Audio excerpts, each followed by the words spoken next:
Dear class 8, please note down the syllabus for second UT. Chapter number 21, auxiliaries, the special verbs. Chapter number 25 and 26, words followed by particular prepositions will do the revision of the chapters. Then 44 is direct and indirect speech, where we'll do chapter number exercises only 1, 2, 3, 4. And chapter number 49, agreement of verb with the subject.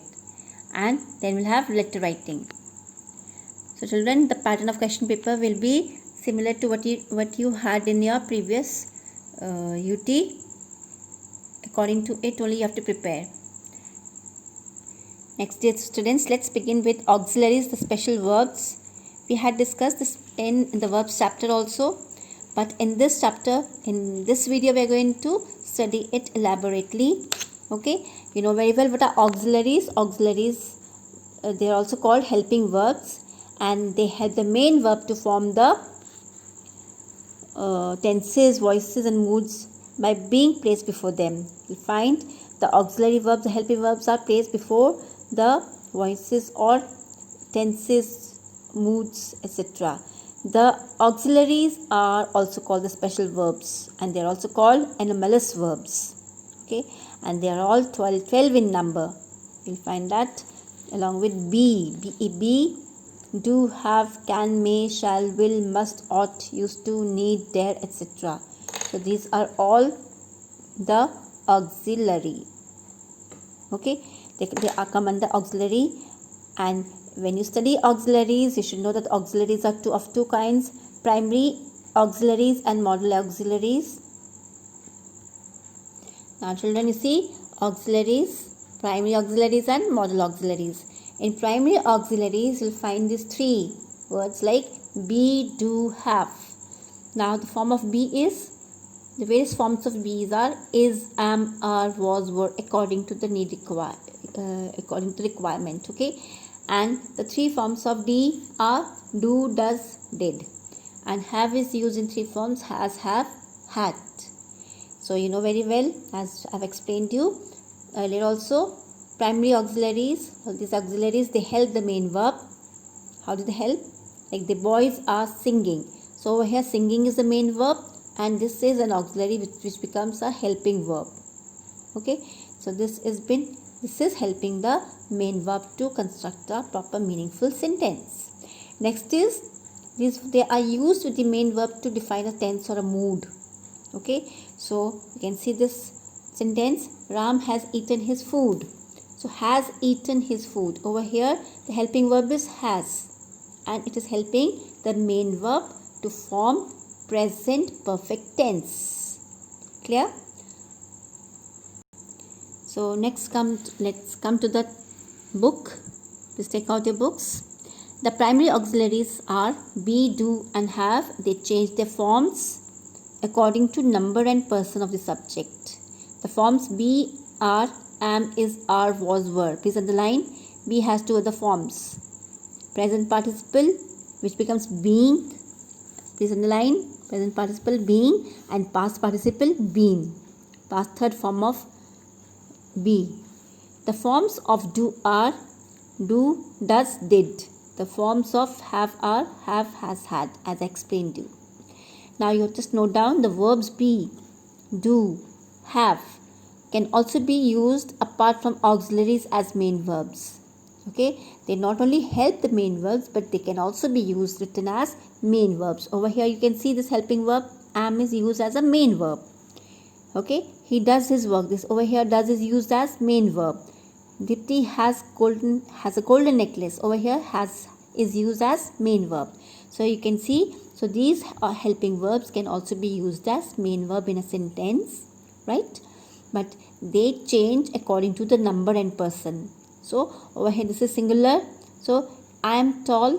So we are tall. If we change the number, or you may say the person, this is third person, then also this verb changes accordingly, right?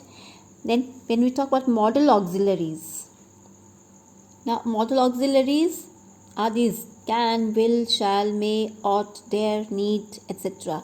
So they can be transformed into could, would, should, might, and they are also used with main verb to define a tense or a mood. Like example, you can take it. You can sing. It may rain today. So over here, can and may are the modal auxiliaries. Now you can just go through this. Okay, these are all mentioned. The same thing has been mentioned over here. Over here, just point to note down. Unlike be, have, do, modal auxiliaries cannot function as main verb, except in few cases. They are called modal auxiliaries because they are used to form certain moods or to express certain conceptions of the mind, like ability. Like if you write I can do it, it expresses ability. It might rain, this shows possibility.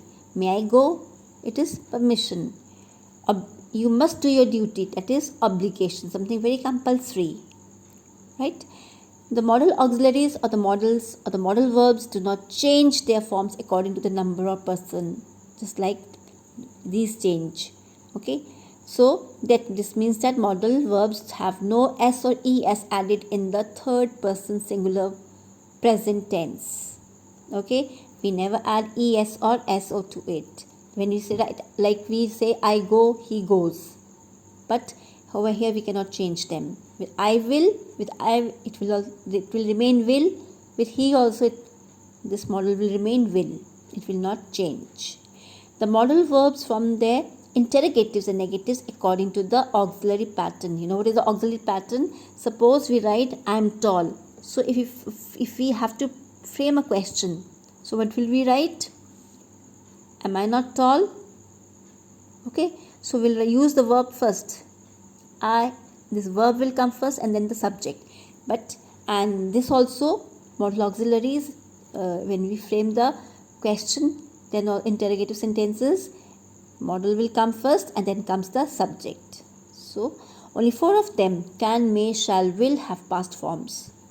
Only like can becomes could, may becomes might, shall becomes should, will becomes would. This past forms having the sense of past tense is limited. In limited cases, they have many other uses indicating duty, obligation, permission, possibility. Need and dare can also use do or did forms, and they take the infinitive with to. First of all, I'll read this. Need and dare can also be used as ordinary verbs. Use referred to as used to is only in the past tense. Now you can see how the auxiliaries are formed. Okay, with be, to form continuous tense. I am writing a letter. So this chapter is important for you when you are filling in the blanks, the correct number. Fill in the numbered blanks, okay, with the correct form of verbs, if you remember the question in the question paper. So this is a very important chapter, children. So you can see how the auxiliary, when be is in the bracket, you have to change it accordingly. So it is auxiliary be is also used to form the continuous tense, to form passive voice. So a letter is being written by me. So over here you can see be is used. These are the forms of be used. Okay, be is used as main verb with an infinitive to indicate a plan.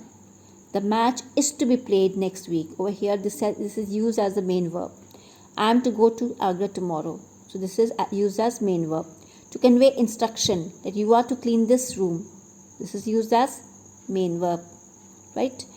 Be is used after all modal auxiliaries in passive voice. Must be done, could be scrapped, shall be played, can be shown.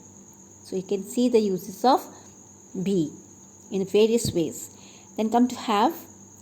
Have is used to form perfect and perfect continuous tenses. I have written a letter. So this is what tense is this? This is present perfect tense. Have used as main verb with an infinitive indicates obligation. I have to get up early. So I have to get up early. Have you a pen or do you have a pen? See how this have can be used. Then next is when have as a main verb means possess, that I have a new car. So it shows the possession. Possession means that thing belongs to you. So it is constructed like auxiliary verb. In that case, have is used without the auxiliary. Okay. Do questions. Do to form questions or negatives. This is the British usage which we follow though in American usage do is common, as have you a pen? This is British usage. But American usage is do you have a pen? Have you got a pen? Have you got a pen? When colloquial studies in spoken way, we usually speak like have you got a pen? Right? When have as a main verb is used in sense of take, receive or experience. Do is used to form questions or negatives both in British and American usages. Do you have or do you take tea or coffee for breakfast? Like, do you have tea or coffee for breakfast means do you take tea or coffee for breakfast? Did you have much difficulty? Over here it represents have over here means refers to the experience. Did you face any difficulty? Okay, so you can see have as a main verb can be used in different senses. Then do, the auxiliary do is used to form negative of the simple present tense. Okay, and one word verb and other simple past, one word verb, like I do not know him, he did not know me. To form the interrogative of the simple present tense, okay, do you know him? Did he come to school? To emphasize a statement, she does dance well. Emphasizing means laying a stress on a statement, she does dance well, I do need your help. So over here this is just emphasizing means putting this you want that you definitely need the help. She definitely dances well. To make a request in a persuasive way, please do come to my birthday party, I will wait for you. Over here what does it? It's a request in a forceful manner, please do come to my birthday, right? So children, up till here we'll do in this video. In the next video we'll continue with the next half.